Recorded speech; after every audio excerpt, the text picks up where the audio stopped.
নমস্কার। কবি সুনীল গঙ্গোপাধ্যায়ের লেখা পাহাড় চূড়ায়। অনেকদিন থেকেই আমার একটা পাহাড় কেনার শখ, কিন্তু কে যে বিক্রি করে তা জানি না। যদি তার দেখা পেতাম, দামের জন্য আটকাতাম। আমার একটা নদী আছে, দিয়ে দিতাম পাহাড়টার বদলে। কে না জানে পাহাড়ের চেয়ে নদীর দামে বেশি, কারণ পাহাড় স্থানু, নদী বহমান। তবু আমি পাহাড়ই কিনতাম নদীর বদলে,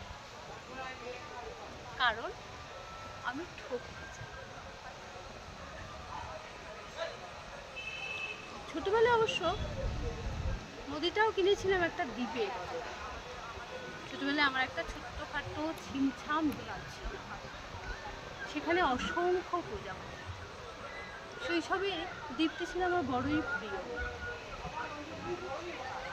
যৌবনে দ্বীপটি আমার কাছে মাথা ছোট লাগে।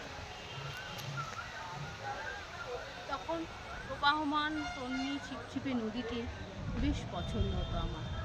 বন্ধুরা বললো, এইটুকু একটা দ্বীপের বদলে এত বড় নদী পেয়েছিস, খুব জিতেছিস তো মাইরি।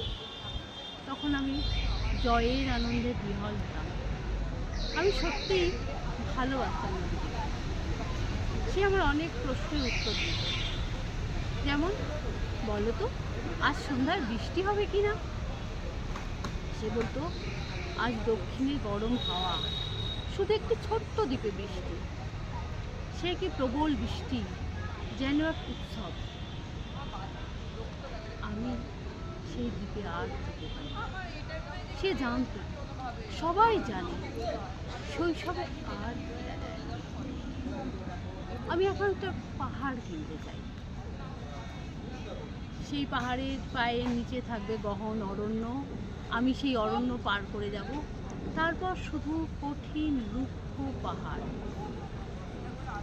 মাথার খুব কাছে থাকবে আকাশ, নিচে বিপুলা পৃথিবী, চরাচরের তীব্র নির্জনতা। সেখানে আমি একা, আমার কণ্ঠস্বর কেউ শুনতে পাবে না। আমি ঈশ্বর মানি না, তিনি আমার মাথার কাছে এসে ঝুঁকে দাঁড়াবেন না। আমি 10 দিককে উদ্দেশ্য করে বলবো, প্রত্যেক মানুষই অহংকারী। এখানে আমি একা, আমার কোনো অহংকার নেই। হে 10 দিক, তুমি আমায় ক্ষমা করো। সেখানে জয়ী হবার বদলে ক্ষমা চাইতেই ভালো লাগে। হে 10 দিক, তুমি আমায়